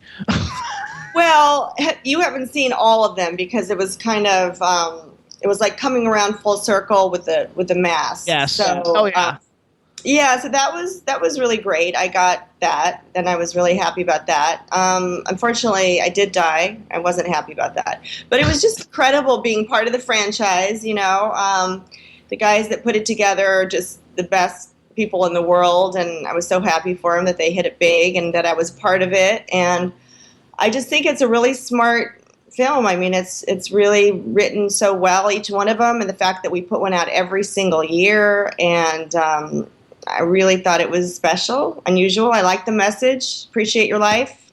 Absolutely. I was really grateful to come back to acting with that series. So I think it's just so great. I freaking love it. All right, Ron, go ahead. You can start talking. Okay, ask me some personal kind of crazy questions. No. Oh, nothing bad. No, I won't go crazy. No, I think that our viewers would like to know a little something about your personal life. Things that you like. Would you ever wear fur? I don't wear fur, actually, because it's too warm in Malibu, but I do live in Malibu. My second passion besides acting is spiritual psychology. I've been studying it since 2007, and I just this last weekend got certified as a life coach. So I've been studying for so long. I don't know if I'm going to do it or not, but each day I touch different people's lives in different ways, and I have the great capacity now to help others, which is, I think, the most incredible thing in the world. So I'm very excited about that. All right, everyone. Yeah, since you live in Malibu, my nephew, by the way, who's coming tonight, it's his birthday. He's in New York. His name is Billy Schurz. Are you familiar with the name? He's one of the biggest life coaches out there. He goes all over the world to help people basically not to do drugs anymore because he was an ex-addict. He was at a 12-step program, and he worked at that wonderful 12-step program place in Malibu. I don't remember the name of it. Promises. Yeah, I think so. Promises, that's it. And he was a big shot there. I mean, he's worked on many, many great celebrities, and he's told me all about it. And I think this is absolutely the most wonderful thing that has happened to people that have addiction. because you really do take them through it. You Well, I guide don't- them through. I don't think she's for. It's not for addiction. Well, right? it could be. It's- If somebody's addicted, you would be a life coach to that, wouldn't you? That's not what I specialize in. That's very specific specialization. But I just help people find their bliss. I mean, anybody that's sort of looking for a little more happiness in their life. And how do you go about doing that? Make me a little happier. Yeah, me too. If I was straight, I could tell you how to make me happier, but since I'm gay, I can't. You know what? It really doesn't matter if you're gay or straight or No, it anything doesn't matter. else. All that matters is that I feel like I do have a toolbox for happiness. It's a lot about forgiveness. It's a lot about taking personal responsibility for each and every one of our upsets. Every time that we feel a little flutter inside of our stomach and we're pissed off about something, taking responsibility for that. And What I meant was you could make me a little happier if I was straight. Oh, Then we could have a little affair. I would love well, really be a Russell. I think See, it's a possibility. Who knows? of course, if I was 30 years younger, when I was 30 years younger, I was quite a good-looking guy. You would not have passed me by. But if I was straight, I think I could have fallen in love with you. But You're he's so pretty. He's married to me, just so you know. Oh, that's great. Well, you probably fall in love with my heart even before anything else. I think because- I did already. Absolutely. I think I did as a gay man. I fell in love with your sweetness. I could feel it coming from inside of you. And you're Thank going to you. be a good coach because I believe in you. Thank you. I appreciate that. That We all makes- have that goodness inside of us. It's And just you know a matter what? of really When you being in played touch with it. the Angel film, yeah, you made a good, if you were the angel, you were a good angel. No, that was. I don't different. watch those shitty films. I hate them. I'm being honest. I do not watch horror movies. I just You're not alone. I love Avenging horror Angel movies. was not a horror movie, Oh, well, why didn't I see it? huh? How come I didn't see Well, it it? was a violent movie though, because she plays this like badass. Who I goes- don't watch violent movies either. Yeah, he doesn't It watch was a long violent time movies. Yeah, it was a long time. It was when she was like, I Yeah, don't but know. I'm a long time 21. ago. You were 25, I was 21. 21. Oh, Okay. no, I wasn't actually. I'm sorry. I think I was, probably, wait, I did private school when I was 19. I think I was 21. Yeah, I was actually. I know I was 21. That's much different. That's Private terrific. school. I have to watch that one. Why haven't I seen It's that? Phoebe Cates and Matthew Modine and I her. love Phoebe Cates. I know. Matthew And Matt Modine. We Modine. love Matt. Matt's a Matthew good guy. just tweeted me yesterday out of the blue. I haven't heard from him since private school. Terrific. Sweetheart. Yeah, he's very sweet. That's Been married really a long cool too. I saw that you guys like tweeted with each other. I think I even like retweeted it because actually he has an audio book called Full Metal Jacket Diary, and Right. my company put it out. Really? Audiobook. I have an audiobook company, and we put Oh. the audiobook out of his Full Metal Jacket Diary app. And so he really might have awesome seen idea. all the tweets that we were tweeting about you coming on the show, and then he knew that was you on Twitter. Yeah. Thank you. I appreciate that. Do you know how smart he was? How smart No, is he? No one knows how smart Matthew is. He's Yeah. really super, super intelligent in business and in everything that he does. Not just an actor. He's a very, very interesting, smart, well-spoken guy. And so is she. Oh, who's not comparing her to him? She's gorgeous. He's not. Oh, yes, he is. Oh, he's Yes. not. I think no, most he probably was think cute. so. He was cute as hell when he made the movie with Michelle Pfeiffer when it was in the mafia and he was the detective. Oh, Married to the Mob. Married to the mob. He looks very good still. Yeah, He was does. cute. Well, not my type. No, well, there you go. He's not your type. So where do people find out? Like, do you have like a website or anything that you can I go do. to coach you? Let's do. promote that a little bit. Okay, it's IamBetsyRussell.com. Oh, that's Yeah, the letter I, the letter I, the letter M. I am BetsyRussell.com because somebody had already taken Betsy Russell and wanted $20,000 for it. So I know, Wait a doesn't minute, that there's piss you another- off? There's another Russell. I was fine with IamBetsyRussell.com. In fact, my Twitter is IAM, which I think I wanted them the same but screwed up. Yeah, so I am Betsy Russell's pretty much who I am. Well, Yeah. you should have told the other woman to use another name, Betsy Wetsy Russell. That's what they used to call me when I was a little girl. Isn't that funny? Betsy, because that was the doll. That was the doll that my daughter Yeah. had. Betsy Wetsy, No. wedding doll. We The did. doll used to pee. Oh yeah, you would feed it a bottle, and It was the called water Betsy would run right Wetsy. through it. And I thought that was a joke. I didn't even know that. yeah. No, it's true. It was it a was doll. sad. I didn't They have used that to change doll. its diapers. They used to change And I'm not the even that doll's old, but yeah. diapers. But so now, how did you Wait, get one day I fooled them. I put Wait, she gets to talk now. Hold on. Okay, what? Now, how did you get into acting? So you did your first film when you were 19, right? Yes, I did my first commercial when I was 16, and I always wanted to be an actress since I was a little girl. So Started when I you got were lucky. Somebody told me to go audition for a commercial in San Diego, and I got it. And there was 5 of us girls. It was a Pepsi commercial buyout from Mexico, and there was 5 of us girls on 5 horses, and they featured me, and they really kind of made me the star of the commercial. And of course, I loved it. And I had really wanted to be a little girl. I'd wanted to be an actress when I was a little girl, so I'd kind of forgotten about it. And then this reminded me that this was really where I felt comfortable, and I liked being in the spotlight. And then I thought, okay, now I guess I better try to learn to act. So I did my best. Did you go to any sort of training, any sort of school? Did you study with any coaches? I started studying in San Diego. Actually. In fact, I was doing theater and stuff when I was a little girl, when I was about 9 years old. And then I was always in class through my 20s until I started having kids. I was constantly in acting class. That's my next question. Who's the man in your life? Who's the man in my life? I have 2 sons. Grown answer. That's not And I would have to say that they think they are the men in my life and the only men in my life, and that's the way they like it. And pretty much that's the truth. I'm dating somebody that I like, but I'm not sure that he's ready, so I'm just available. Let me tell you something. This is my daughter, Deirdre. I have another daughter, Leslie. Both are beautiful. Leslie's a blonde with green eyes. No. Here we go. This one's a redhead with blue eyes. Help me. No.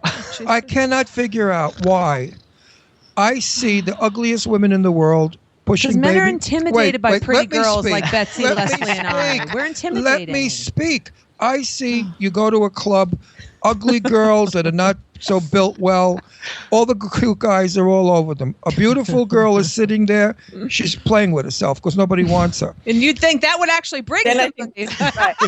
Usually No. that's- What is it about you beautiful girls that men are so terrified of? Well, I don't think that's always the case. I've had a great marriage, and I was with him for 13 years, 2 great sons out of that. And I was engaged for 6 years. I mean, I've had great relationships with very strong. It does take an alpha male to really keep me interested, and somebody that's very secure with himself. And there's a lot of men like that out there. So it's fun being single. I've really come a long way, and I think that had I been in a relationship all this time, I wouldn't have got my training. I wouldn't be doing the things that I'm embarking on now because I've really been independent for a long time. So, I mean, I own real estate. I've raised my kids with my ex-husband and his wife. I spent a lot of time just alone with myself, and I'm very comfortable with myself. Of course, I would love to be in another great relationship, and I'm hoping that happens. So. But it seems like your heart, like you say, with your life coaching alignment, you sort of took all the places that you thought you needed a little work on, and you did that. You went ahead and doing it on your own, which is the most amazing thing, because a lot of times women and men can fall into codependent relationships, and that sort of prevents us from really doing it on our own. Then that way we're really whole for when that special guy does come along. He's really getting an amazing package because now everything is aligned. Two whole together. That's Right. what I told this guy I was dating, that when he met me, he was getting an enormous package.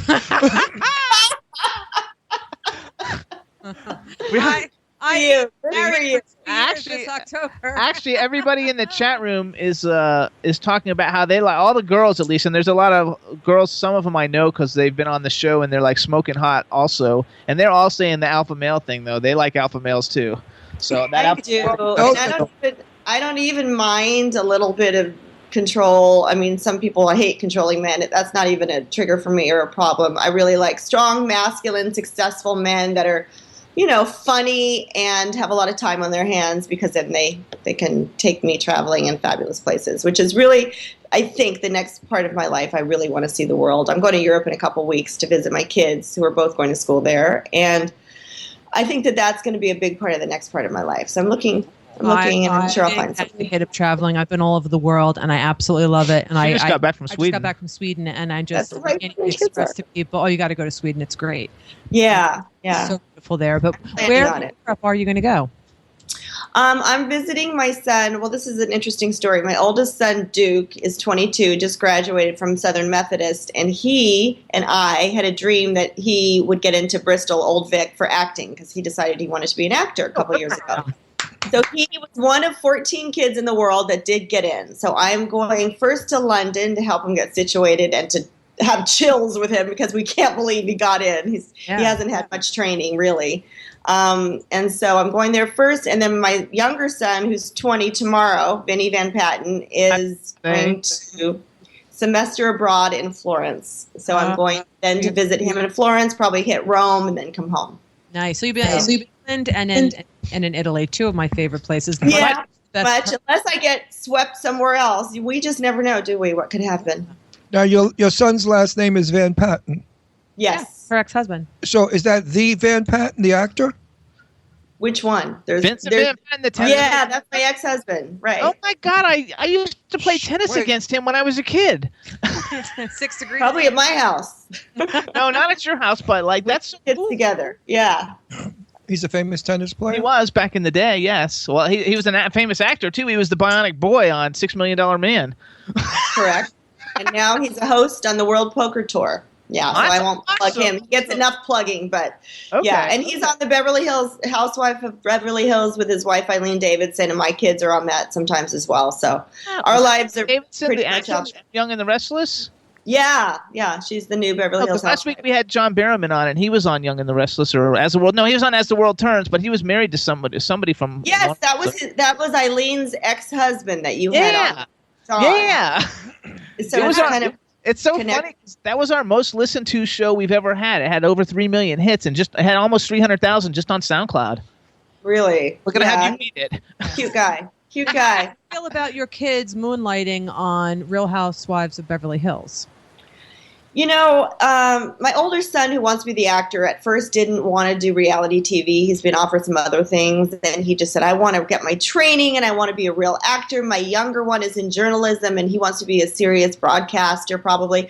So they weren't into it, so then I wasn't into it for them. But then when Eileen got the show, and she asked them to be on it and said that, she really would appreciate it if they would come on it once in a while. And they said to me, Mom, I know Eileen is going to come off great on the show. She always does. And I said, yeah, you're right. She will. And they said, and so that means that we're going to come off okay. So we're going to do it. And I'm happy. It's a great way to get out there and be seen. And the world is really into reality TV right now. So whatever works. It's too hard to make it into the business. So reality TV is scripted. I mean, we all know that. They follow a silver thread. Loosely scripted. Yeah. And so, in essence, he is working as an actor because you just don't go up there and say what you want. So he is following lines, he is taking direction, and he does know his cameras. Thing for him so I mean, I would do it. Pocket the money and just make sure that whatever reality side you're showing. Make sure it's always a good one that's not going to hurt you further in life. If somebody pulls up that clip, that's the way I would look at it. I would do it because it's exposure. It's a different type of experience. The money, I'm sure, is nice, but I would just make sure that I dot my I's, cross my T's, watch my P's and Q's, so it doesn't bite me in the ass 10 years later. The point that I was making was he wasn't going on TV just saying what he wanted, acting like a kid. Right. He's absolutely directed, scripted, and acting. That's the point. There's no script. But it is. They have an idea of what they want the scenes to look like. It's a follow this, follow that. But that's good training. I mean, I think it's wonderful training because it gives him a sense of improv also. Well, it's also a different side of filmmaking for him to see. He's going to Bristol. He's going to see a completely That's going to be so sweet. That's going to be amazing. So then when he starts to do film and TV, he's going to see that structure. And now he has seen the reality side. So these will all work in his favor. As long as he just behaves on camera and just don't get caught up. They're make you look horrible. They're very good boys. I think reality TV is what television was in 1949 and 50 when it was live, and they did the same thing. They really didn't have many scripts. They'd say to you, here, go out and do this and do that, and the actors went and did it because they couldn't afford to do what they do today on television. And I know so many actors from that era, my God, and I can't think of one name. Tony Francioso, for one thing. I don't know if you know the name. Yeah. Anyway, he he did early television, and I think he was on a Twilight Zone or one of those things. And they said, "Now go out there. The spaceman is coming through the door," and he had to do the whole thing.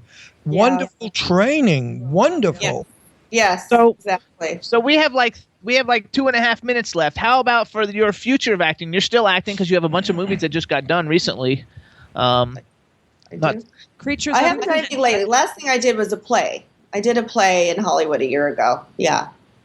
But, I've got a great manager and I'm always open. I turned down a lot of things because I feel like after doing the Saw movies, I don't want to get killed in some terrible little, you know what I mean? I kind of feel like I have to uphold the standard, and I do hold myself to a bit of a standard at this point. So, yeah, we'll see. We'll see what comes my way. I do have a project that I'm doing. It's sort of secretive, but it's about beauty from the inside out. And so I'm excited about that. I'm working with somebody that I really respect on that. And I'm doing a lot of other things. So Cool. my life is. Thank you. All right, so everybody listen up. Follow at I am Betsy Russell on Twitter if you want to know what's going on with Betsy. She's super nice on Twitter. We want to wish you a great time. I have to ask Betsy a question. Very you got important. 1 minute. Hurry up. Wait, Betsy, do you know Fran Drescher? Does she live near you? Fran Drescher. Why do I know that name? Yes. The nanny. She lives in there. Oh, yes. No, I don't know her personally, actually. If you run into her, tell her Ron Russell wants you on the show. Stop already.